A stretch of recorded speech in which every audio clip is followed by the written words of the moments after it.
toda exaltação. Deixa eu lhe pedir só uma coisa. Você já sentou já? Fique de pé só um minutinho só. Aí eu quero te pedir para que você possa cumprimentar de pé essa pessoa que está do teu lado, com a paz do Senhor, da direita e da esquerda, e dizer para ele a alegria que você tem de estar do lado dele nessa noite. Amém? Pronto, de preferência procure quem você não conhece, e aí dá aquele aperto de mão, se apresenta para ela, diga quem é seu nome, e diga que você está feliz de estar do lado dele hoje. Aleluia! Quantos estão felizes com Jesus? Da glória a Deus, aê! Eu disse, quem está feliz com Jesus, da glória a Deus, aê! Se o mar me submergir a tua mão, me traz a tona pra respirar, diga igreja, e me faz andar sobre as águas. Tu és pra mim, diga tu és, tu és.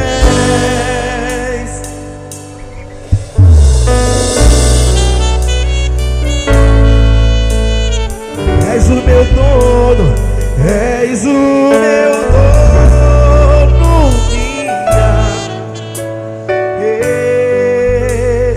minha canção e o meu louvor. Toda a igreja diga aleluia.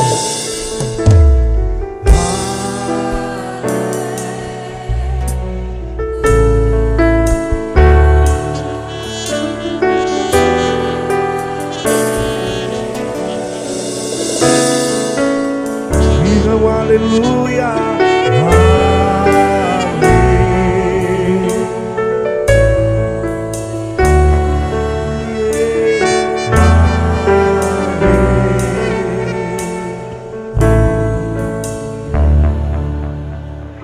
Se o sol se pôr e a noite chegar, tu és quem me guia.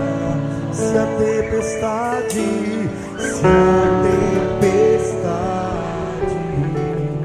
me alcançar, tu és meu abrigo. Se o mar me submergir a tu,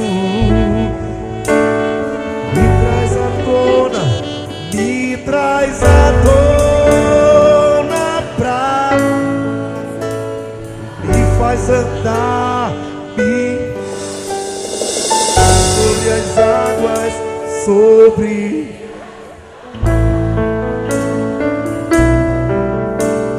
Diga pra Deus essa noite bem alto, tu és, oh Deus,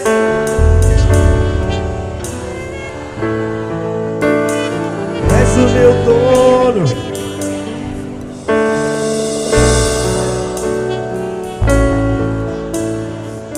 minha canção e o meu louvor.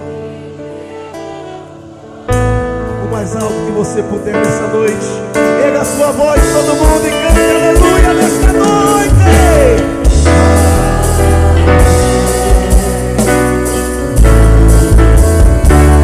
Aleluia.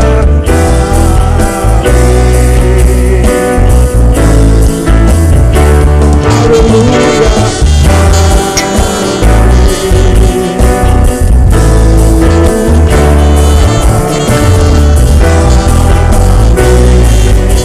Levante a sua voz, se o mar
Aleluia.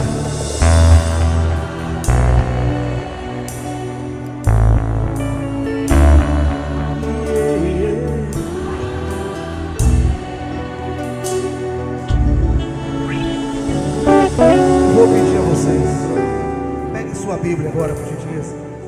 Daniel, capítulo de número 5. Daniel, capítulo 5. Enquanto isso, a gente vai cantando aqui assim, ó.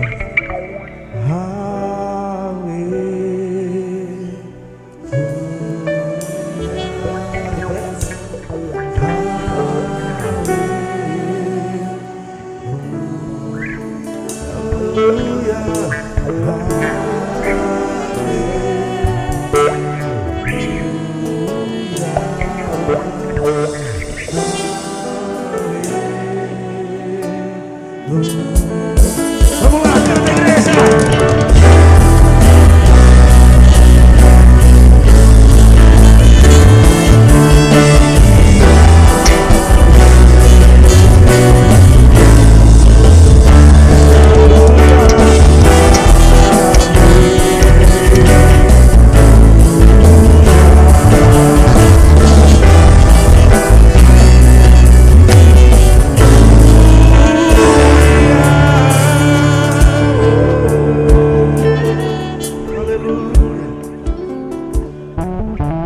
Capítulo 5 do livro de Daniel.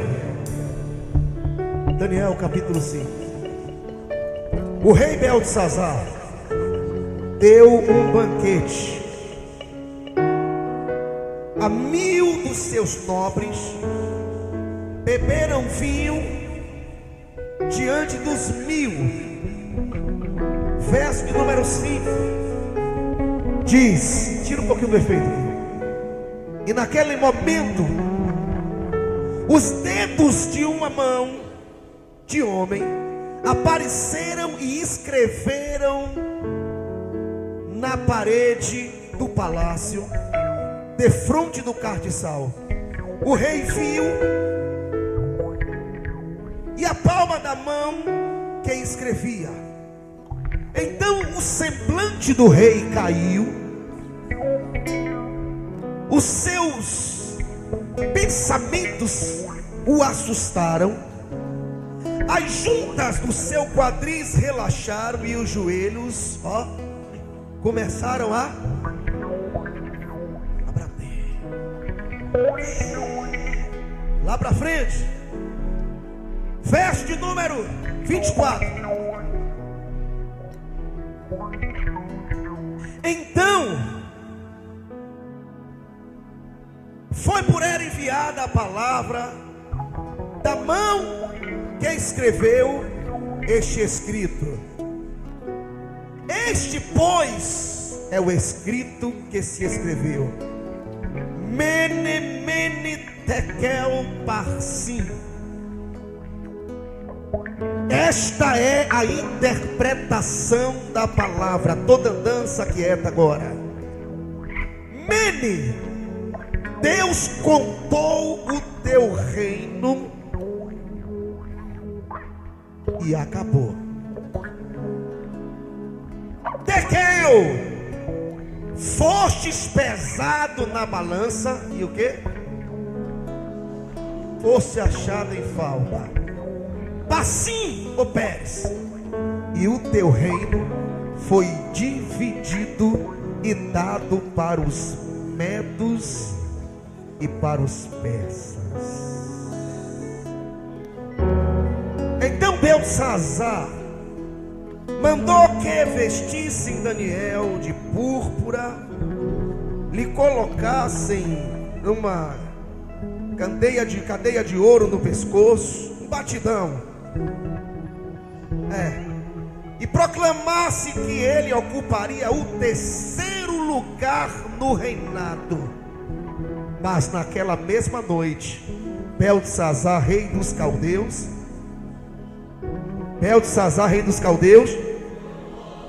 foi morto, e Dário o Medo ocupou o reino, sendo da idade de 62 anos de idade.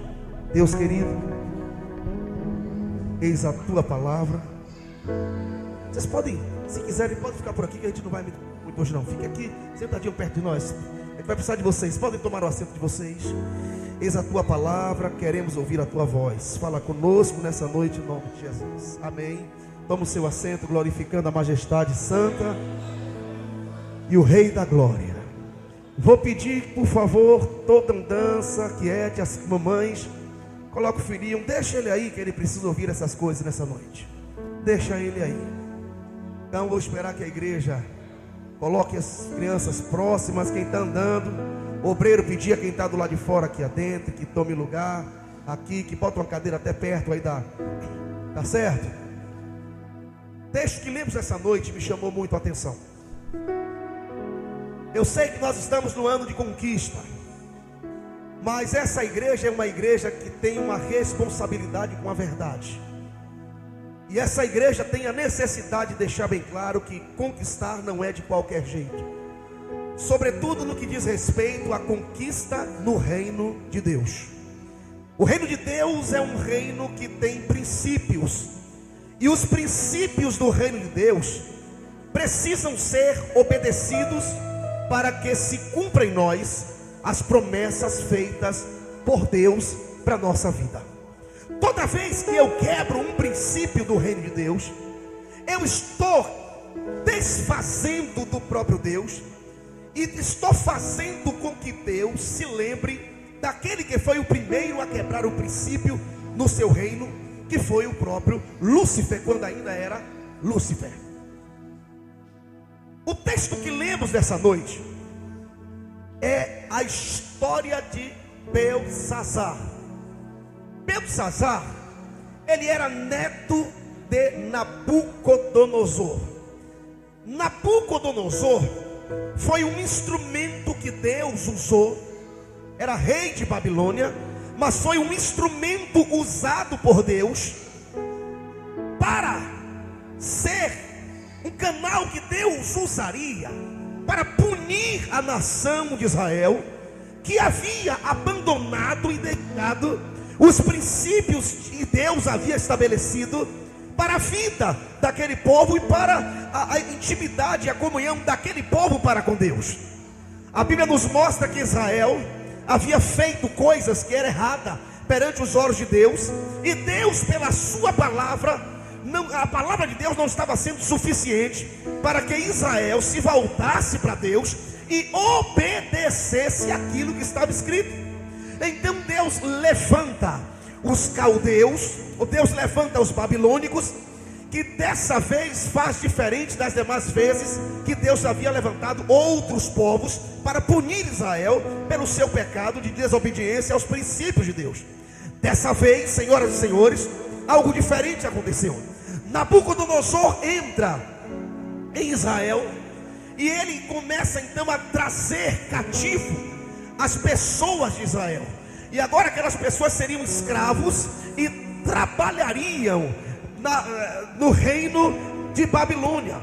Dentre esses moços que foram trazidos, e ele só queria de linhagem nobre e pessoas que tivessem uma cultura elevada e que fosse treinado e instruído dentro do palácio. Vocês, irmãos, sabem que eles vão trazer dentre muitos jovens, 4 jovens, um chamado Ananias, outro chamado Azarias, outro chamado Misael e o outro chamado Daniel, que logo ao chegarem em Babilônia tiveram os seus nomes trocados por nomes babilônicos.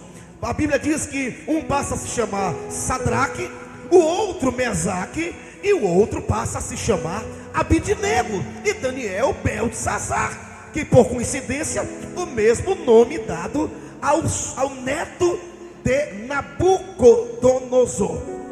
A história começa nos dizendo que esse rei, como havia costume dos demais reis, fez uma festa.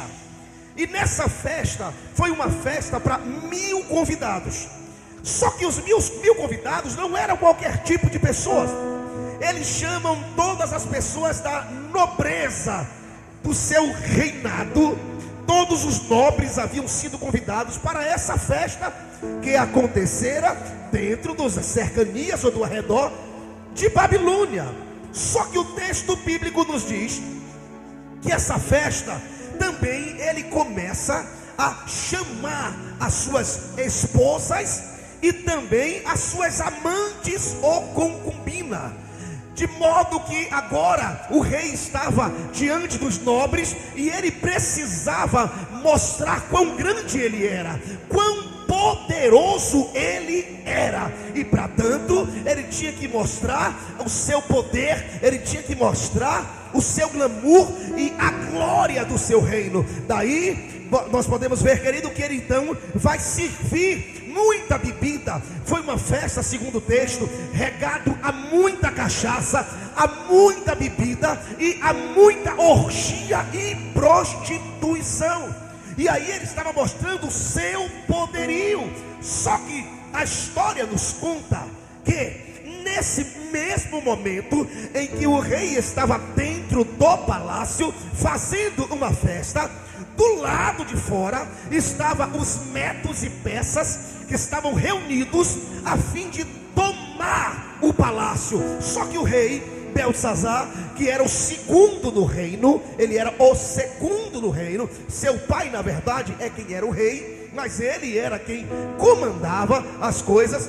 Aí a razão pela qual ele deixa claro que aquele que dominasse seria o terceiro na linha sucessória. Ou seja, havia um segundo, e o segundo era ele mesmo quem era o segundo, mas com todo o poder que tinha, ele dominava de uma forma extraordinária, porque o seu pai já era de idade avançada. Mas olha, escutem isso, senhoras e senhores, para que vocês não percam o que Deus tem a falar.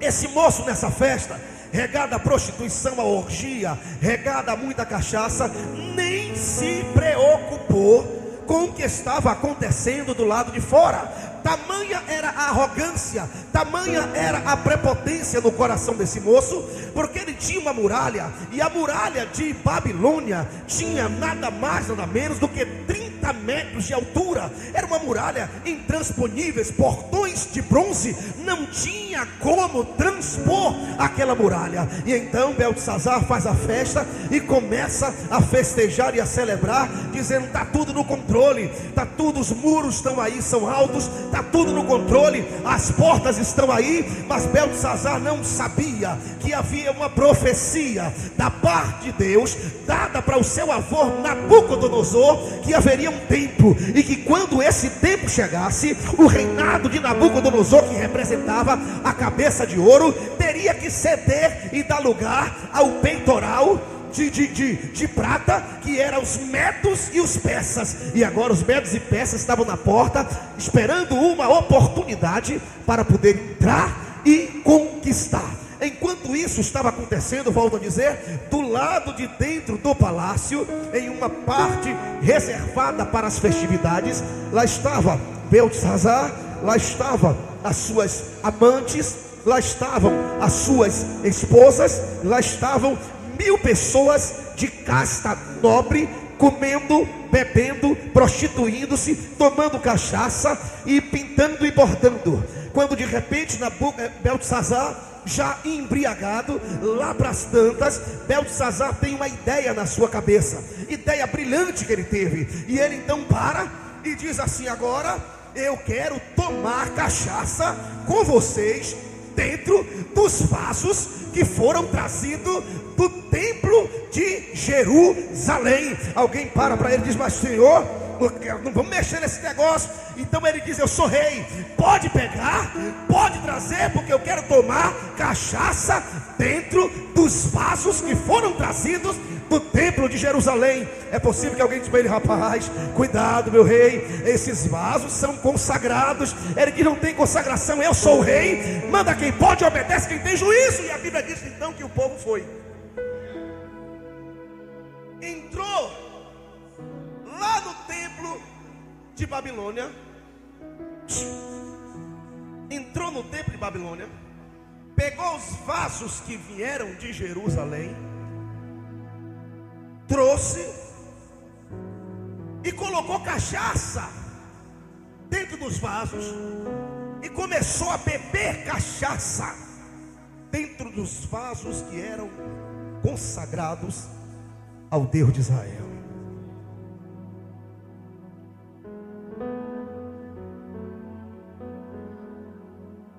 Esse moço era de uma arrogância tão grande que ele nem temeu o que seu avô havia deixado como é dito, que ninguém mexeria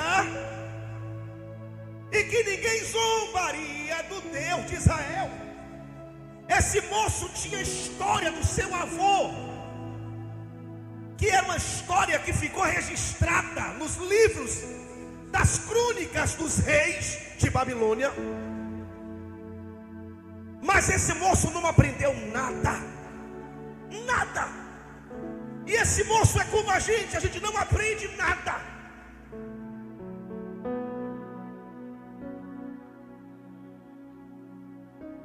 Um dia, Nabucodonosor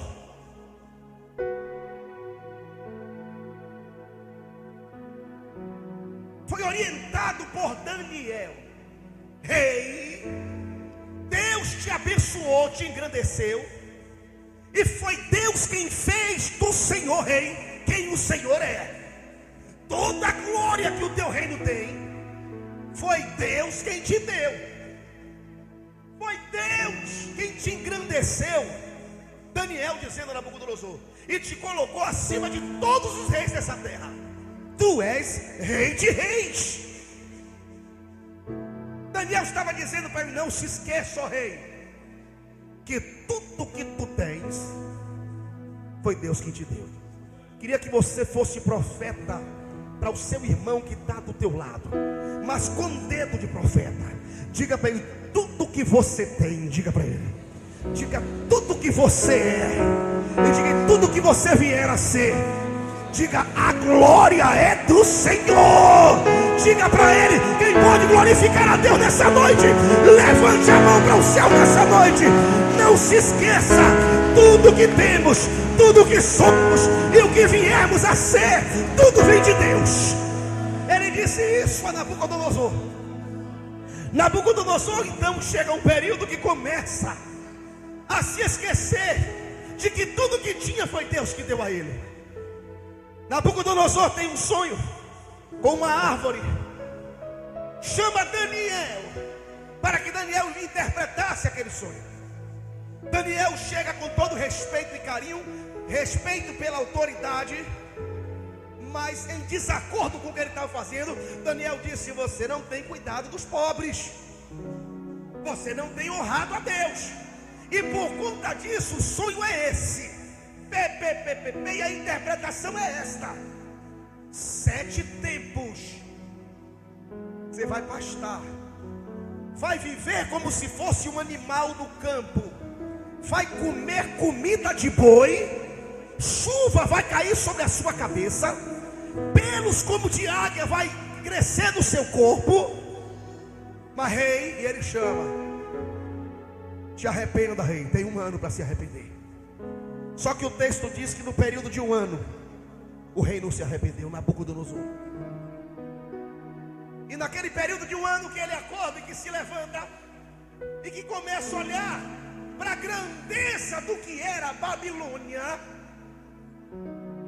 o rei então abre os seus braços e diz: não é essa a grande Babilônia, Nabucodonosor, que eu, Nabucodonosor, construir para minha magnificência. Não é esta a minha Babilônia, que eu mesmo, para minha glória, foi construída. E Deus olhou lá de cima e disse: não aprendeu nada mesmo. E quem não aprende com aquilo que está escrito na palavra, vai ter que aprender com a repreensão severa de Deus. Seja profeta para teu irmão, diz: ou você aprende com a palavra, diga, ou vai ter que aprender com a repreensão de Deus. A mão de Deus veio sobre Nabucodonosor, e a Bíblia diz que imediatamente, quando ele acaba de dizer essa frase, ele começa a ficar louco, maluco, que as pessoas tiveram que pegar ele, tirar do palácio e colocar no campo. Ele andava no campo cheio de pelo pelo corpo, unha grande, barba grande, sabe, queridos, cabelo grande, todo desbotado. modelado, era o rei. Todo mundo tinha que olhar e dizer: quem é esse? Que animal é esse? E alguém tinha que dizer: não é animal não, rapaz, isso é o rei Nabucodonosor. Mas por que aconteceu isso com ele? Por quê? Porque ele não quis obedecer a palavra de Deus. E que quem não obedece a palavra de Deus vai ter que passar pela repreensão de Deus.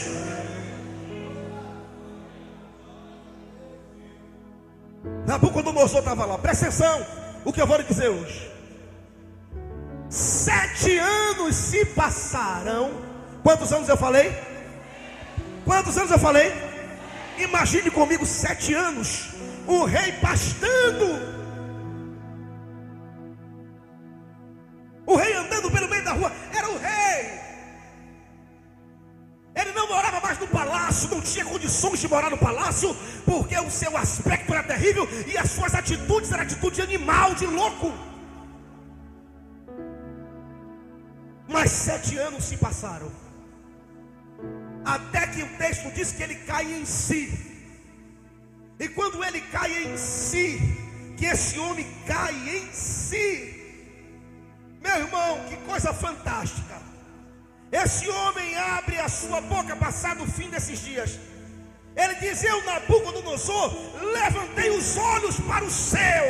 O meu entendimento voltou novamente para mim. E então eu bendisse ao Altíssimo, eu louvei e glorifiquei aquele que vive para sempre, cujo domínio é de eternidade a eternidade, e o seu reino é de geração em geração. Ele disse: e todos os moradores da terra, ele considera como nada. E segundo a sua vontade, ele faz com que o exército do céu e os moradores da terra, não há quem possa impedir a sua mão de fazer o que ele quiser fazer. Sabe quem está dizendo isso aqui? Nabucodonosor, quando voltou em si. Olha o que ele diz mais: no mesmo tempo meu entendimento voltou a mim, e a glória do meu reino voltou a mim. Tornou-se a minha majestade. Olhe bem, o meu esplendor, os meus conselheiros, os meus nobres foram me buscar, e eu restabeleci o meu reino, e a minha glória foi aumentada. Mas agora, olhe para aqui, mas agora eu, Nabucodonosor, exalto, glorifico, enalteço, engrandeço ao Rei dos céus, porque todas as suas obras são verdades, e os seus caminhos são justos, e os que andam em soberba, ele humilha, ele humilha, ele humilha, ele humilha. Sabe quem está dizendo isso? Nabucodonosor. Meu Deus. Nabucodonosor aprendeu o que eu e você precisamos aprender. Ele constitui quem quer e destitui quem quer. Ele bota quem quer, mas tira quem ele quer. Ele abre quando quer, mas fecha quando quer. Ele dá vida quando quer, mas quando quer também mata. Ele cura quando quer, mas quando quer também ele fere. Ele mesmo faz a ferida, ele liga. Ele é Deus, e a igreja precisa voltar a temer a esse Deus todo-poderoso. Nós estamos vivendo uma geração, Deus falou ao meu coração, geração de Beltzazar.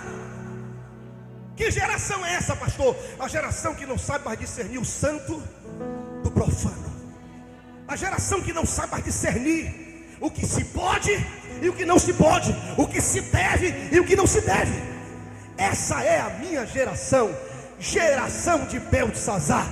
Geração que quer misturar o santo com o profano, que quer misturar o justo com o injusto. Geração de homens e mulheres que não querem olhar para a palavra e perceber que na palavra está escrito, e obedecer o que está escrito e faz. Então, se não obedece a palavra, vai ter que passar pelas mãos de Deus.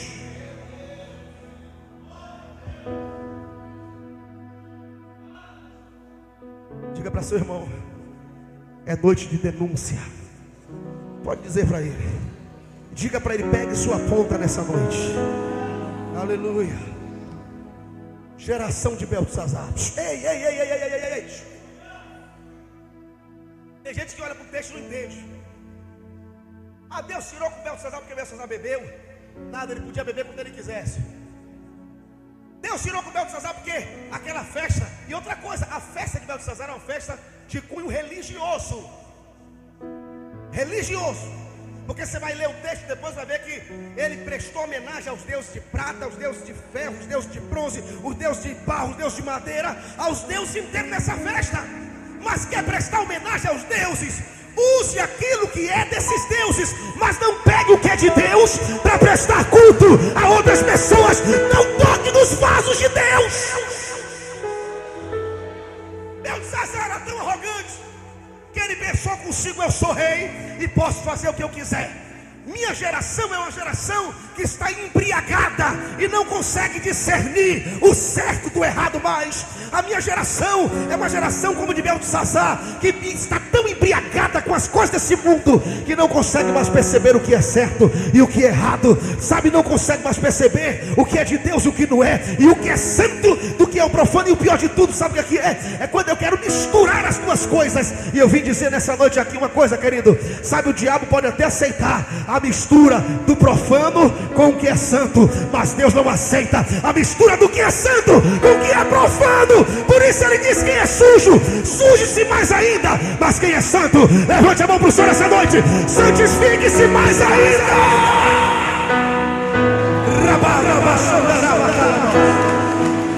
Deus não tem esse negócio.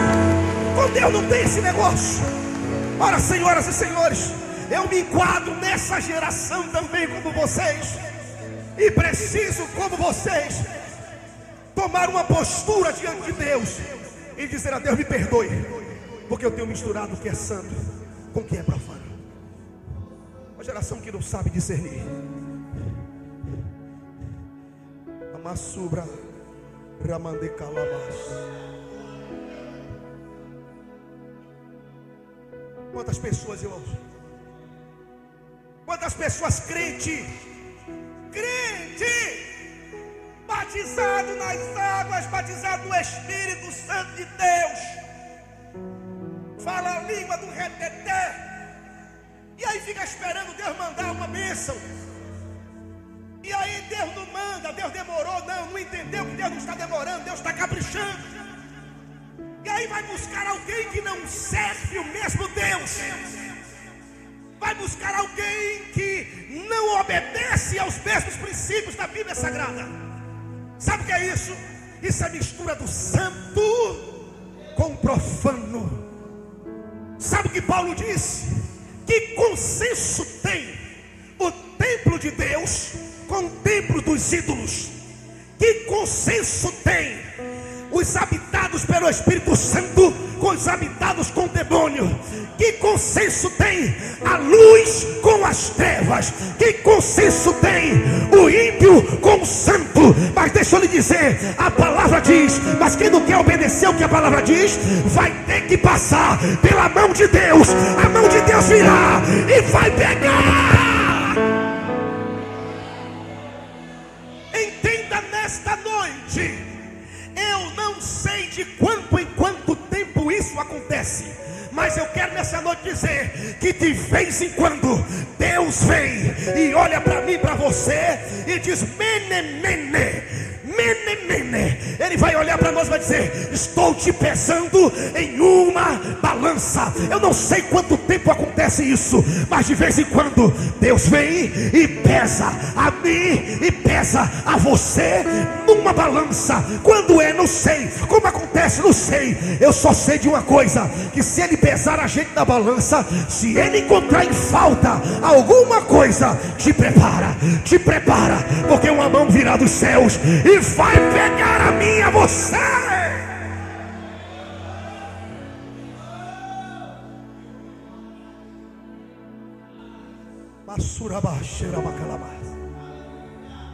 Eu tenho dito para essa igreja: a bênção de Deus nem sempre é sinônimo da aprovação de Deus. Vou dizer mais uma vez: a bênção de Deus financeira, sentimental e lá vai. Nem sempre é sinônimo de que Deus está alegre com você, por isso estou te dando. Já lhe aprovei, não.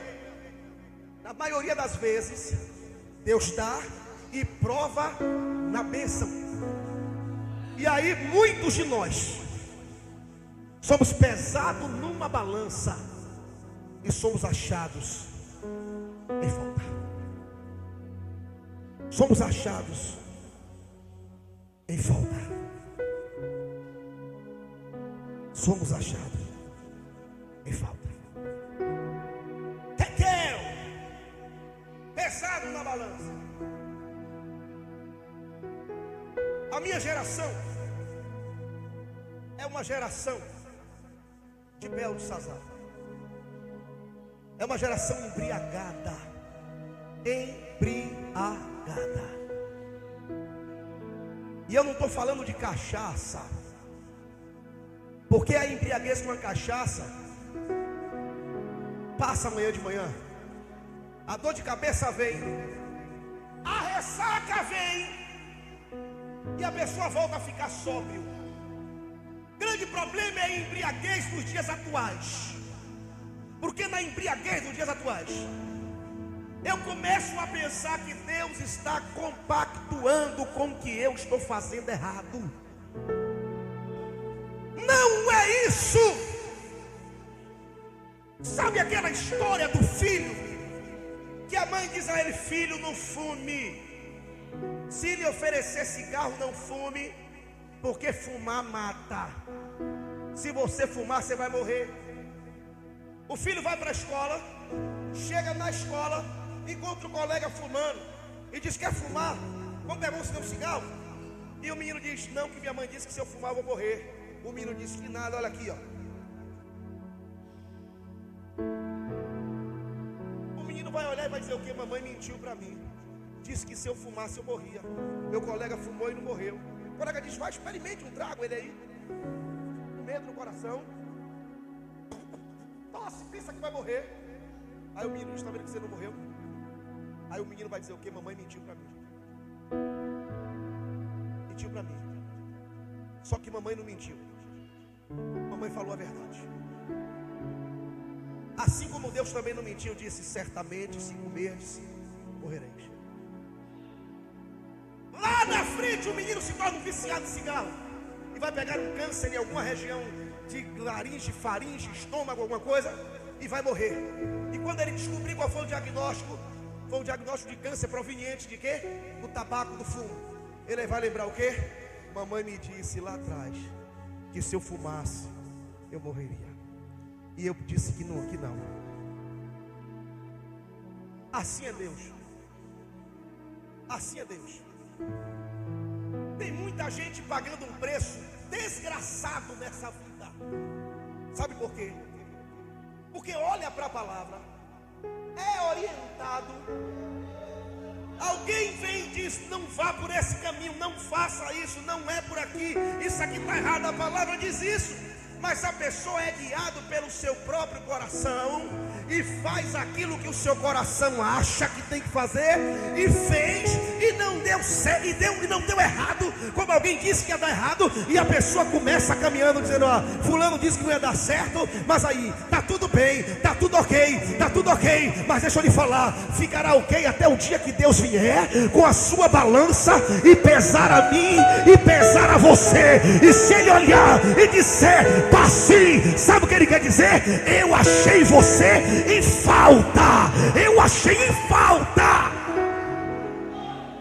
Sabe o que ele quer dizer? Está faltando alguma coisa.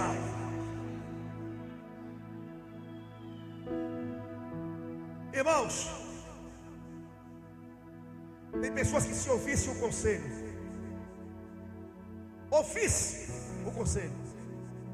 não estariam pagando alto preço que estão pagando hoje. Porque não ouviu o conselho. A nossa igreja precisa voltar a temer a Deus. Precisa tirar os olhos das mãos de Deus.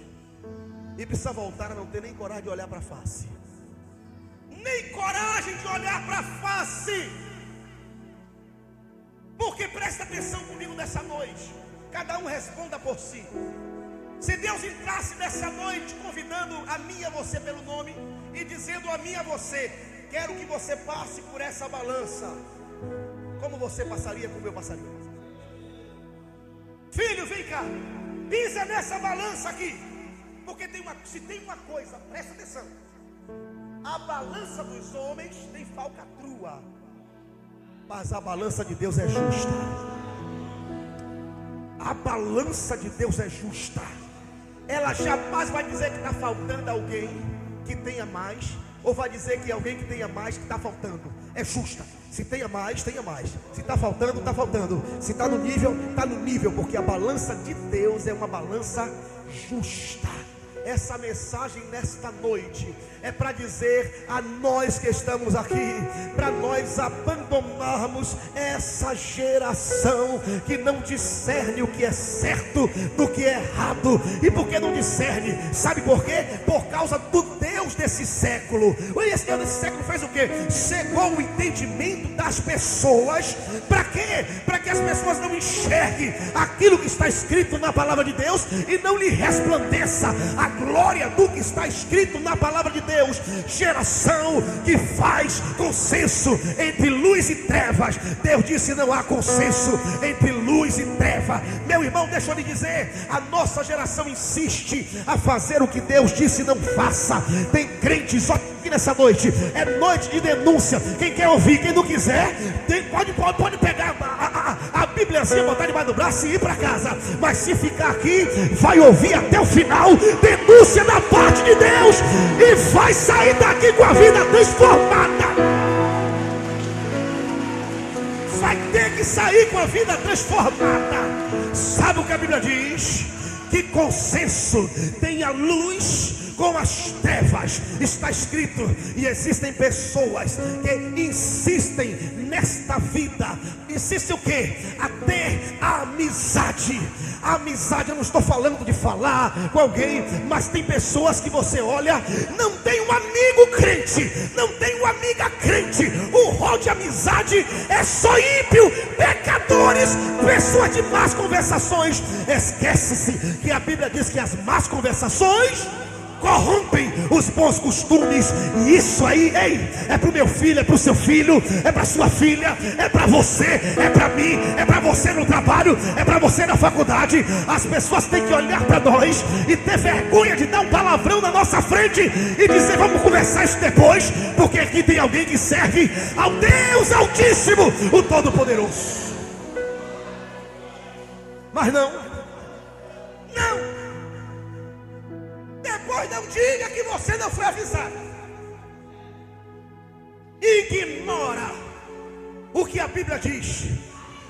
Bem-aventurado é o varão que não anda segundo o conselho dos ímpios, não se detém no caminho dos pecadores, e muito menos se assenta na roda dos escarnecedores.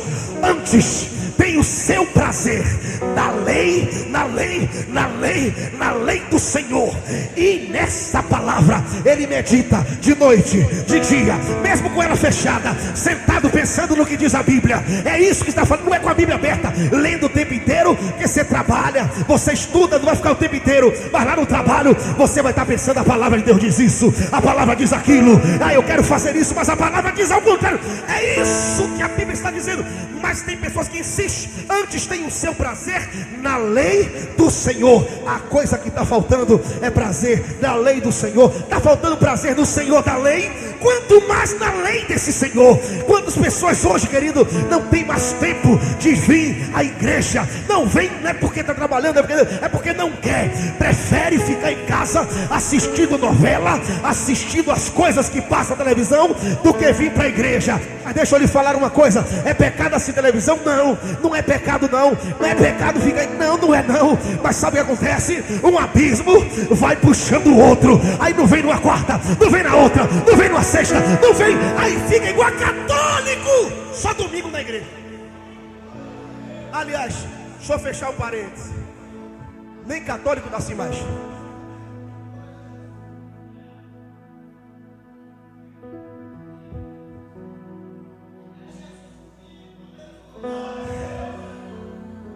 2016.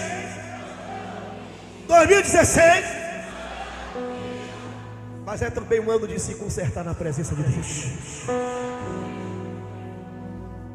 Deus não é otário, Deus não é.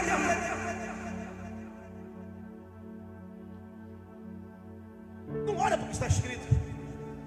Antes tem o seu prazer na lei do Senhor, e nela medita de dia e de noite. Então ele será como uma árvore plantada junto a ribeiro de água, que dá o seu fruto na estação própria, e as folhas não caem, e tudo quanto fizer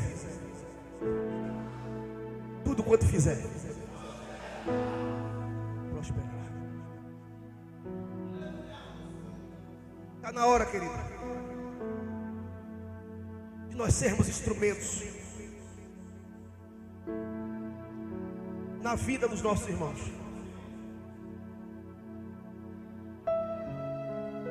Esse prazer que a gente tem no mundo não está certo. Alguma coisa está errada. Esse desprazer que a gente tem de ir para a igreja está errado. Hoje pela manhã na escola dominical, eu estava dizendo com os irmãos: a gente vem para a igreja domingo à noite. Para quê? Igreja se tornou um lugar de você ir para ser abençoado. Sabe o que é que você vem fazer aqui? Você vem fazer o que aqui? Vem assistir culto? Igreja é um lugar onde você vem cultuar ao Deus Todo-Poderoso. Cultuar, aprender, adorar, celebrar. Você está entendendo? É o que disse Paulo: porque dele, por ele, para ele. É isso. Não é o centro. Embora hoje em muitos lugares que a gente vai, o centro é o homem. O louvor é voltado para o homem. O centro da mensagem é o homem. Nessa noite nós somos até o centro da mensagem. Mas Deus está dizendo para a gente: se convertam, mude as vossas atitudes, troque as vossas vestes, não seja parte da geração de Beltesazar, uma geração embriagada que não consegue discernir o certo e o errado, e o pior, junta o santo com o profano. Irmãos, eu tenho que falar nessa noite, devagarzinho.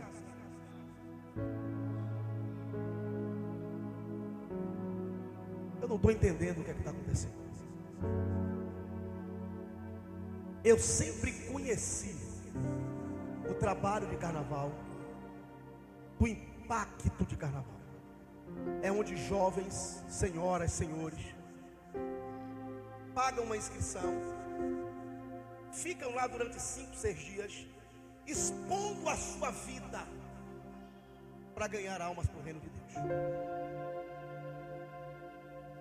Mas eu não estou entendendo o que está acontecendo.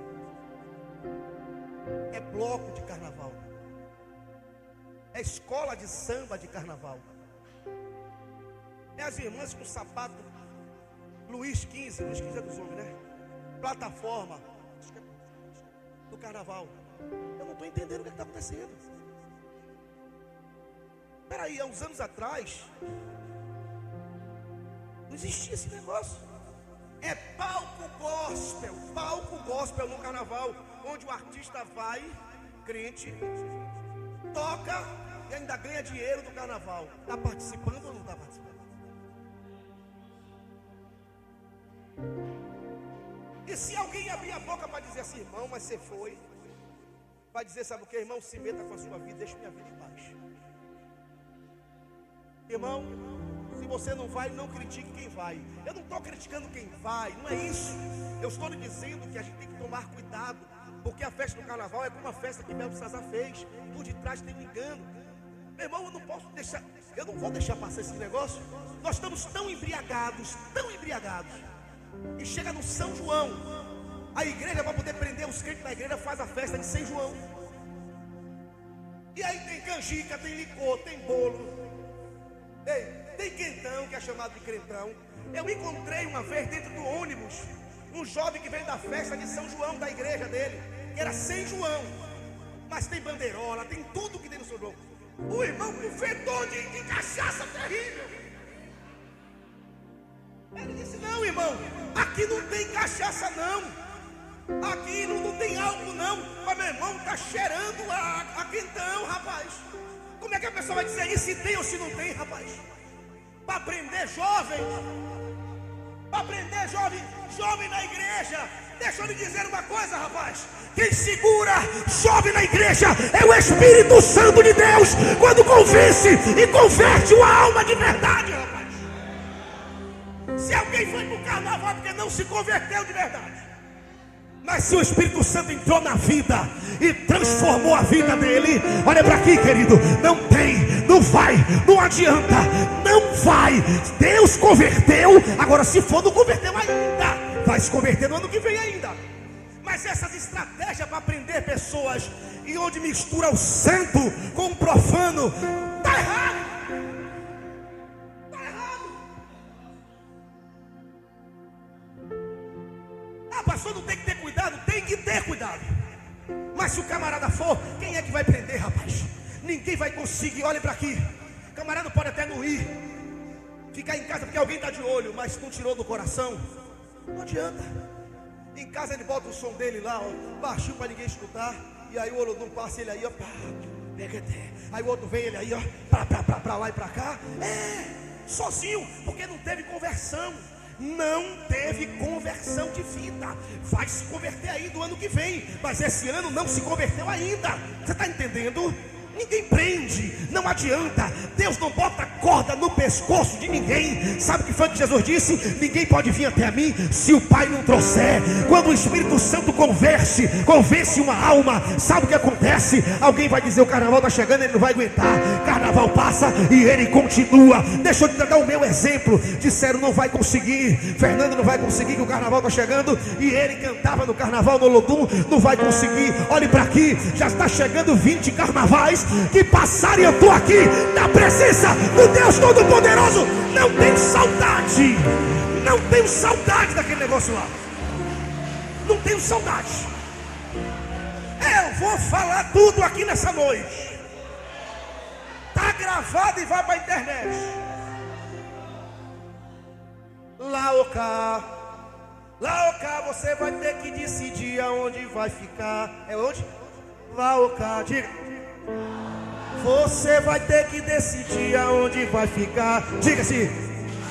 Aonde? Você vai ter que decidir aonde vai ficar. Diz. É lá ou cá. Você vai ter que decidir aonde vai. Quando eu me converti, o cabra chegou para mim e disse a mim assim, ó: Fernanda, o policial aceita Jesus e continua sendo policial. Eu digo: o médico aceita Jesus e continua sendo médico. Eu digo: o frentista aceita Jesus, continua sendo frentista. Eu digo: por que o músico aceita Jesus e não pode ser músico? Eu olhei e disse: é verdade. Mas aí eu fui para a Bíblia e descobri que música é diferente de frentista. Porque música tem a ver com louvor e louvor tem a ver com adoração. Música é a expressão da alma exaltando aquele a quem ele adora.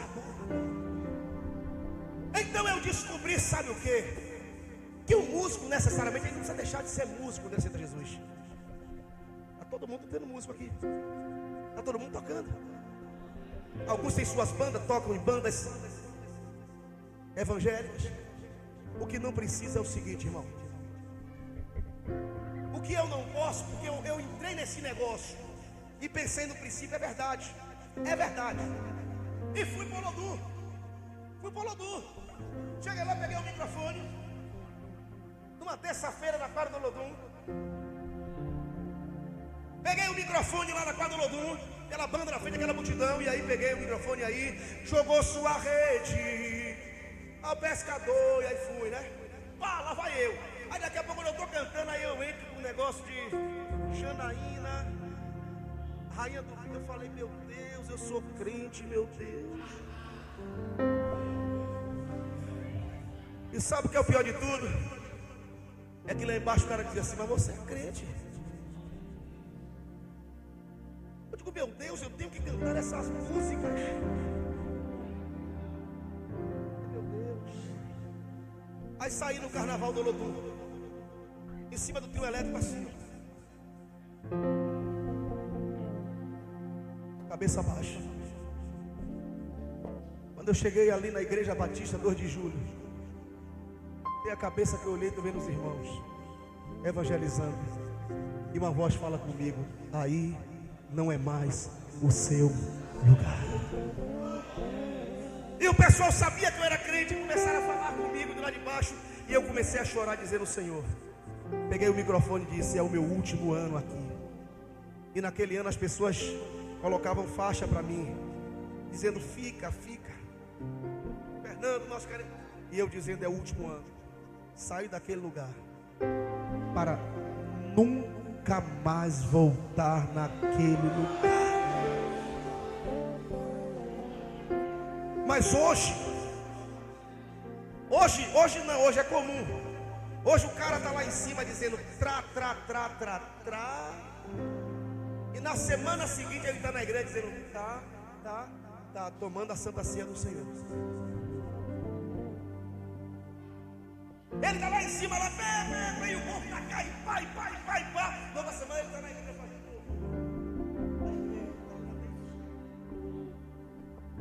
Meu irmão, que consenso tem a luz com as trevas? Aí não quer que eu cante? Lá ou cá, você vai ter que decidir aonde vai ficar. Diga, lá ou cá, você vai ter que decidir aonde vai ficar. Diz, lá ou cá, você vai ter que decidir aonde vai ficar. Eu disse, lá ou cá, você vai ter que decidir aonde vai ficar. Espera aí, não sou nenhum irresponsável. Então se vier um cantor agora para aqui, o senhor vai dizer para ele, largue tudo? Não posso fazer isso, que eu não tenho como dar a ele. É porque ninguém me disse largue tudo. O que me disse largue tudo, garantiu quando eu larguei. Você está me entendendo? Porque aí o que é que acontece? Aí a gente vê, sabe o que?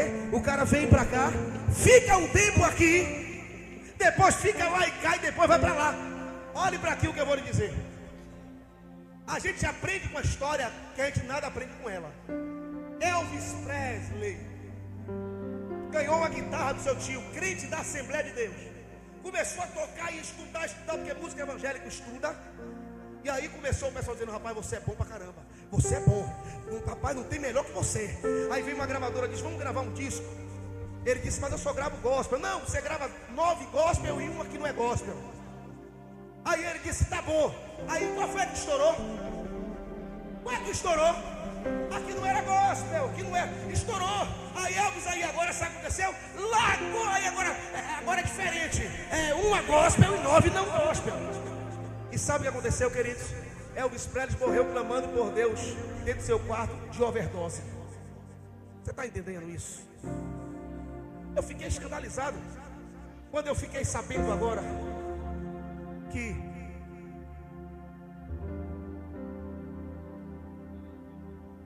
aquela cantora foi a maior cantora aqui do Brasil. Foi criada na Igreja Batista, no coral da Igreja Batista. A mãe de Rita Maria Rita, Elis Regina, morreu de overdose. E tem muita gente dizendo, sabe o quê? Eu vou cantar para o mundo agora, para as pessoas, porque eu vou ganhar as pessoas do mundo. Essa história é antiga. Já não deu certo lá atrás, não vai dar certo aqui. Não vai. A igreja precisa entender que se somos vasos e se somos consagrados, somos usados exclusivamente para o louvor da glória de Deus. Não se pode colocar dentro do vaso aquilo que não vem das coisas de Deus. Mas insistimos em namorar com os ímpios, insistimos em fazer sociedade com o descrente, insistimos em criar amizade com o mundo. A Bíblia diz que quem é amigo do mundo se constitui inimigo de Deus. A Bíblia diz que não se pode andar de forma indecente e devassa, mas as pessoas insistem em ser sensuais dentro da igreja. Geração embriagada. Deixa eu terminar nessa noite. Eu tinha tanto para dizer nessa noite, mas eu não quero me enfadar. Eu não quero me enfadar. Eu quero dizer que a nossa geração, não está sabendo mais discernir o santo do profano. Não está, e o pior de tudo, está tentando juntar o santo com o profano.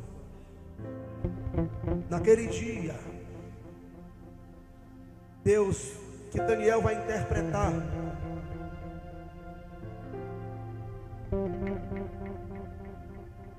a visão daquela mão que ninguém conseguiu interpretar. Daniel diz ao rei: Mene, Mene, quer dizer que Deus cortou o teu reino e pôs um fim. Tudo tem um começo, tudo tem um meio, mas tudo também tem o quê? Um fim. Raquel, ele disse, porque você foi pesado na balança e Deus lhe achou em falta.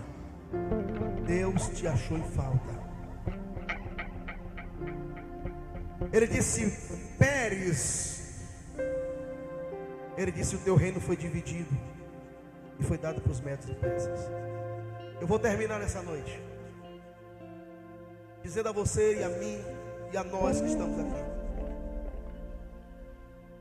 queira você ou não, mas tem que haver uma diferença entre quem serve e quem não serve a Deus. Tem que haver uma diferença. Nós somos pecadores, falhamos constantemente, mas precisa haver essa diferença. Com Nabucodonosor, Deus deu um ano para ele se arrepender. Ele não se arrependeu. Com Beltesazar, não teve nem um dia. Por que eu tenho que me arrepender? Porque eu não sei se eu tenho um ano, ou se eu tenho algumas horas, ou alguns minutos. Eu não sei. A Bíblia nos conta a história de um homem que plantou tudo direitinho, e agora o celeiro estava abarrotado. Parece até a história desse moço. E ele diz: minha alma tem agora muito, ganhei, conquistei, ganhei.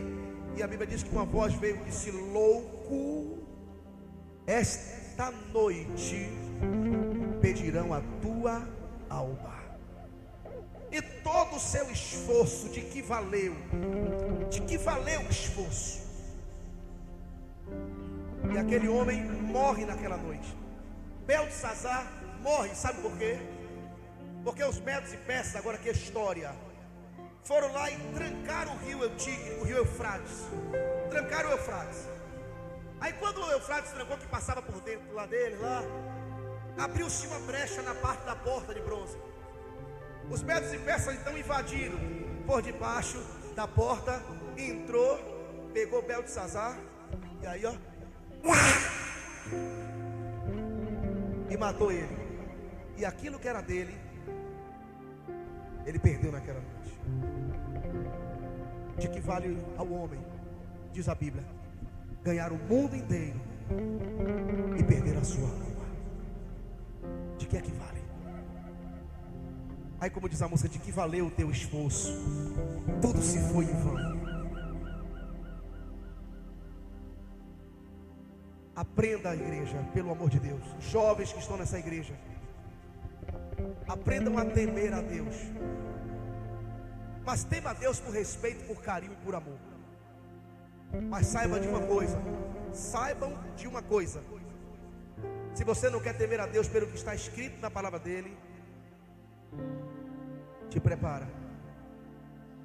Quanto tempo eu não sei. 1 hora. Nós vamos cair na mão dele. E a Bíblia diz: horrenda coisa é cair na mão de Deus. Deus ainda é Deus. E Ele tem que ser Deus na sua casa, na minha casa. Ele tem que ser Deus. Irmãos, presta atenção no que eu vou te dizer nessa noite. Uma pessoa foi na casa de um crente. Ouçam isso. Chegou na casa do crente, encontrou um cinzeiro na casa do crente. Cinzeiro. Aí saiu da casa do crente um linguarudo, disse: rapaz, irmão fulano está fumando. Vi um cinzeiro lá com cinzas lá, está fumando. Eu sei lá o que foi. Está fumando. Por que está fumando? Aí o cara disse: mas fui lá, tinha cinzeiro e tinha cinza no cinzeiro. Aí o reverendo chamou a pessoa e disse: mano, o que está acontecendo?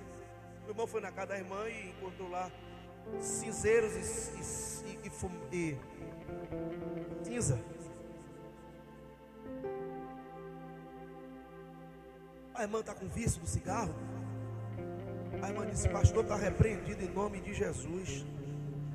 O Satanás que fuma, não eu. Aí disse: tua irmã recebeu a visita do Satanás em casa? A irmã tem cinzeiro em casa? É, pastor, eu não fumo, mas aí tem meus filhos que vão em casa e fuma. E aí, como eu sei que eles vão lá em casa, eu deixo o cinzeiro lá de lá. Vai descer o prédio, vai fumar lá embaixo. Na minha casa não tem cinzeiro e não fuma, porque minha casa é de crente. E quem lá chegar tem que respeitar, sabendo que é casa de crente. Aí eu quero fazer isso dizendo que eu vou ganhar. A pessoa não ganha nada.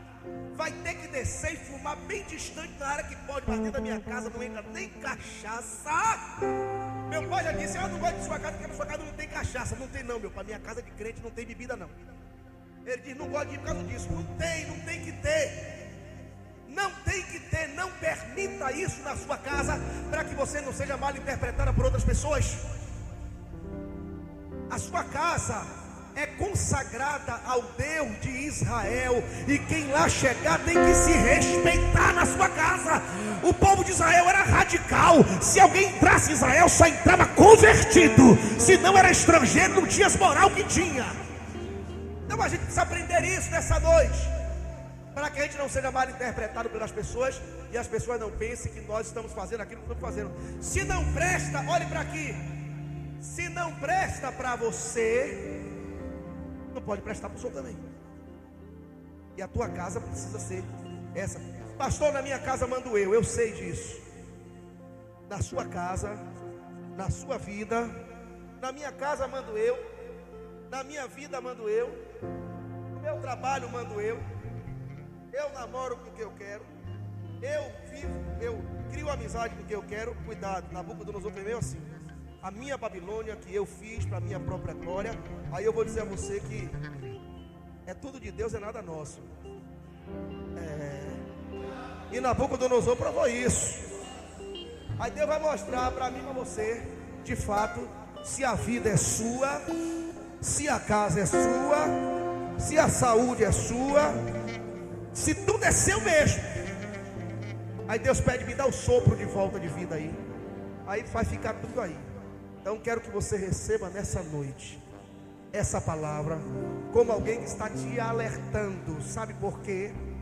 Porque infelizmente a minha geração tem sido a geração de Beltesazar. Tão embriagada que está, não consegue discernir o santo do profano. E o pior de tudo, uma geração que está misturando o santo com o profano. Você recebe essa mensagem? Eu não preciso ser reconhecido por ninguém. Fique de pé para cantar comigo, fique.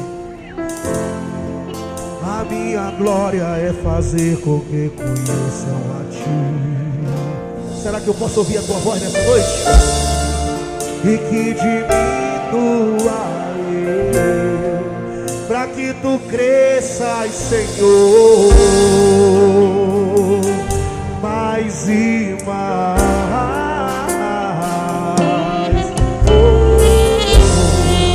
E como serafins que cobrem o rosto diante a ti, esconda o rosto pra que vejam tua face.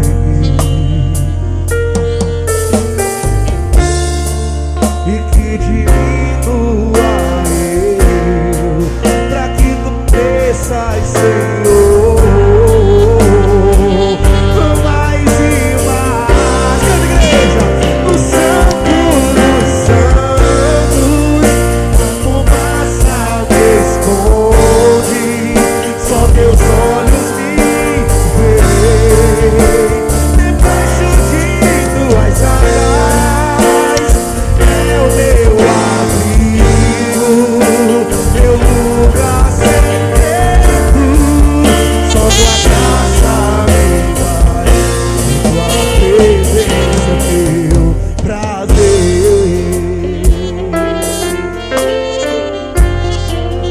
Será que vocês podem cantar com a gente? Eu não preciso ser, diga. Eu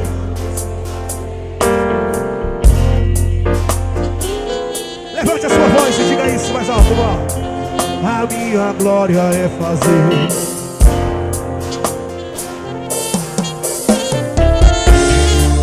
e que diminua eu, pra que tu cresças, Senhor, mais e mais.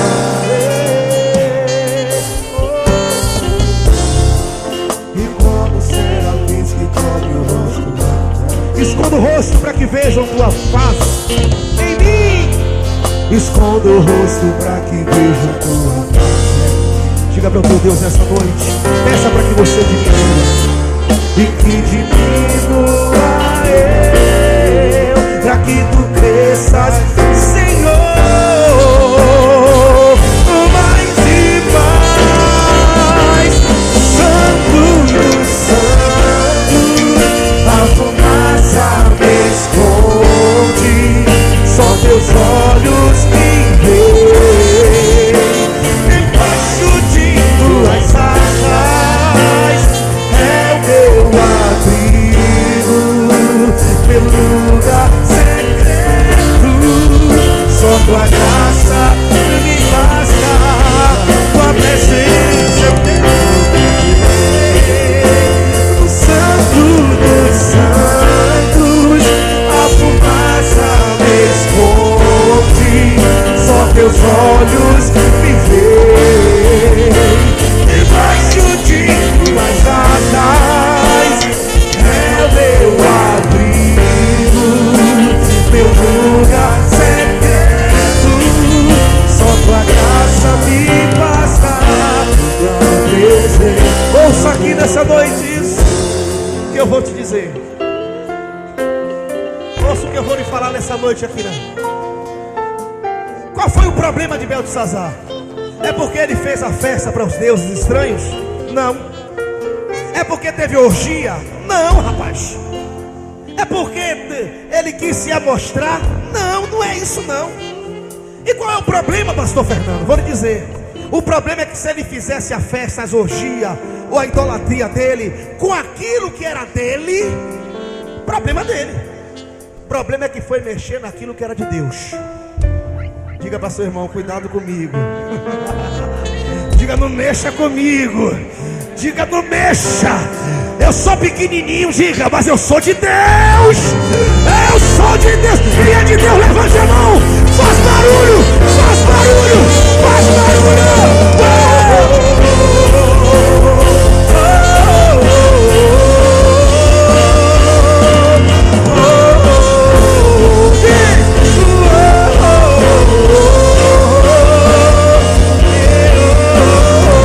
Eu sou de Deus.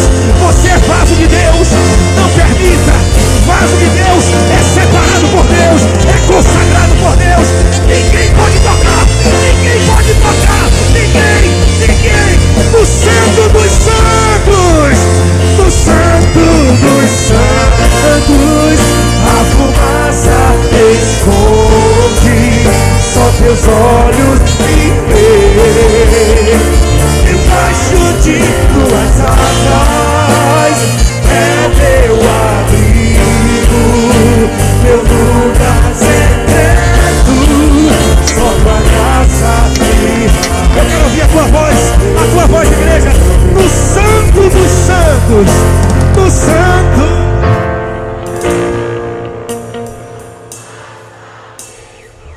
teus olhos,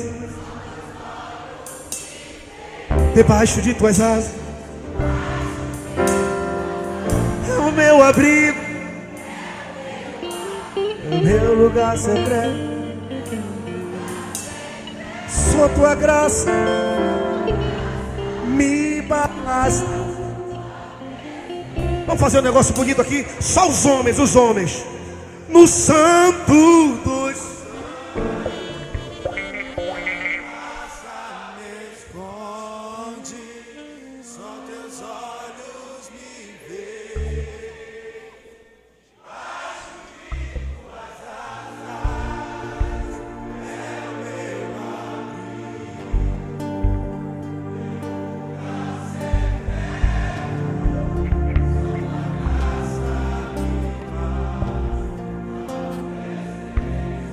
agora só as mulheres, com aquela voz doce. Santo dos santos.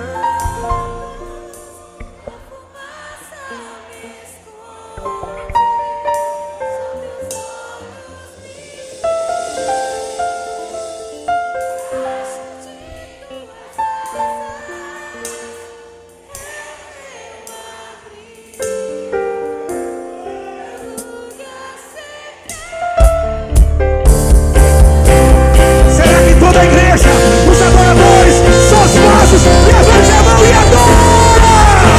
O santo dos santos, a fumaça me esconde, só teus olhos me veem.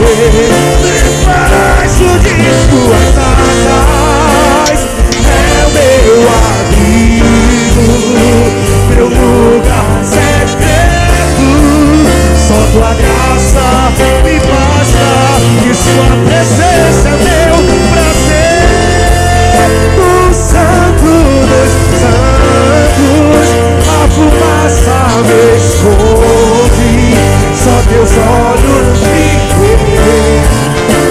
Debaixo de tuas asas é o meu abrigo, meu lugar secreto.